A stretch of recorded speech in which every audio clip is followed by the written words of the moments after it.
With that, maybe you can give us some uplifting closing comments here. It'd be great. I'll try to be positive. Good man, Rory. Good afternoon, everyone. Thanks to ODI for inviting me here today. It's interesting, ODI, an organisation that focuses mainly on development, and OECD DAC, who I work for, an organisation focusing on development, that our paths have crossed today to talk about stabilisation. And the background paper, which really goes into the stabilisation paradigm. And I think that says something about where we are in terms of stabilisation is now an emerging theme in the development discourse. And what we have seen over the last while, when I say while, the last 40 years, we firstly had the containment policy of the Cold War, and then we went the whole polemic to the other end, to the new liberal imperialist agenda, promoted by people like Robert Cooper and Krasner and others, leading to the liberation of Kosovo.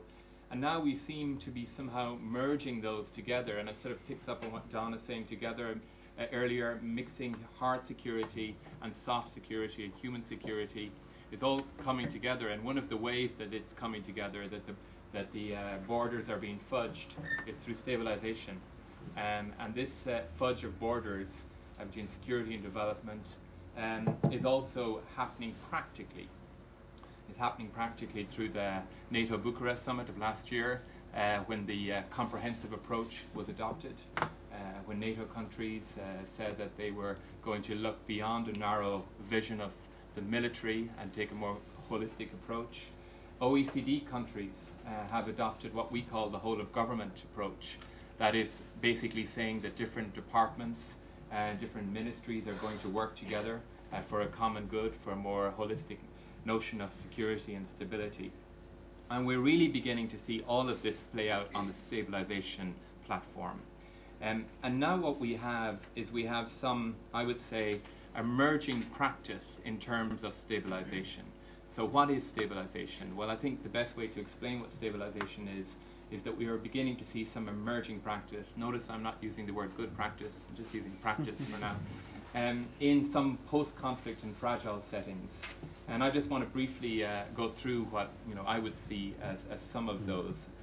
I mean, one is a more active use, a more active promotion by the international community of the community security approach.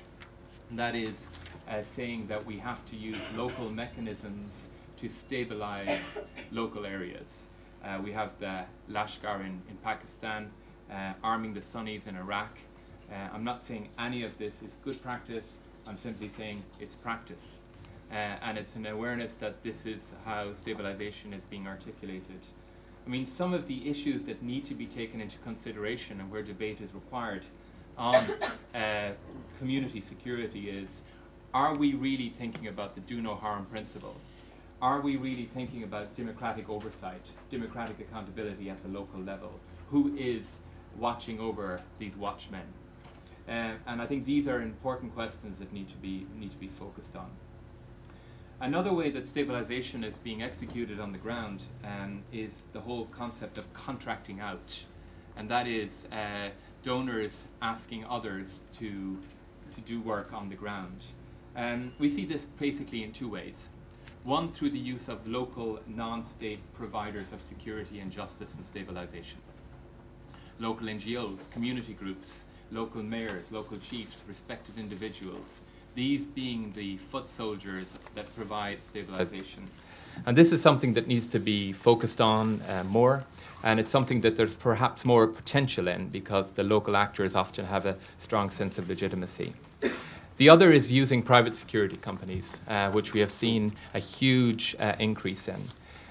We at the OECD DAC, at the International Network on Conflict and Fragility, recently commissioned a paper on this, and our paper showed that using private security companies is well and good, but only well and good when the host government has the capability and the capacity to regulate, monitor, control, and provide oversight over that private security company. If that's not the case, then it certainly needs to be called into question.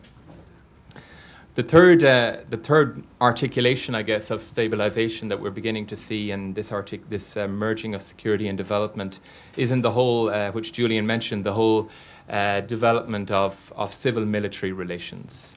And Don also talked about it. I mean, we have the PRTs in Afghanistan. We've seen the stabilisation unit development start in Canada, and so on.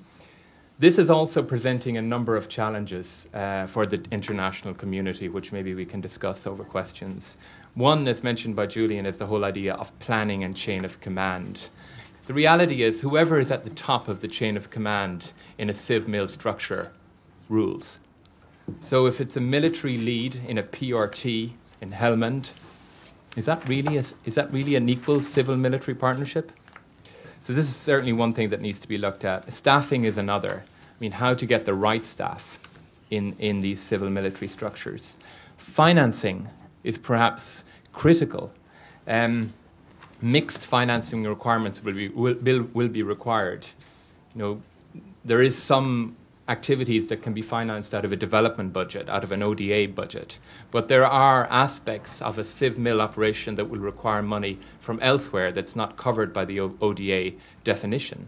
So mixed financing modalities is also something that needs to be looked at more carefully. And how to ensure that these civ-mil structures and operations and programs and strategies and visions are actually, in reality, linked into national development plans and local development plans and locally led. These are the challenges that we're facing on stabilisation today, particularly in places like Afghanistan. The final point, the final articulation, I'm sure there are many more, but the final one that I have outlined here, articulation of stabilisation on the ground and this emerging paradigm or this emerging agenda is using stabilisation to counter radicalisation and to counter unrest. I mean, it's increasingly becoming clear that when we're talking about the drivers of violent extremism, that it's a much more complex, sophisticated analysis is required than it's just socioeconomic deprivation that causes radicalisation or that poverty causes radicalisation. You know, we're increasingly aware that grievance and victimization, wherever that comes from, may not be poverty, is a source of radicalization. And this is something also that donors, the international community, NGOs and researchers have to try and come to terms with in order to try and respond effectively. The final part of that is growing unrest. I mean, Don mentioned the urbanization of the world, the urbanization of Africa, the youth bulge, a population increase by 2 billion by 2040, with 63% of that population living in cities. This will create unrest. So when we're thinking about the stabilization paradigm and how we're going to take this forward, these future challenges will need to be looked at, and how we're going to really focus on these issues from both a socioeconomic perspective, a human security perspective, but also from a hard security stabilization perspective. So these are some of the points that I would simply like to raise. I think this discussion is coming in an exceptionally useful time, given that NATO is currently in the process of developing a new strategic concept. And indeed, the UK is in the process of developing a green paper on defence. So stabilisation clearly is one issue, one pillar that will have to be critically looked at in that regard. Thank you very much. Thank you very much.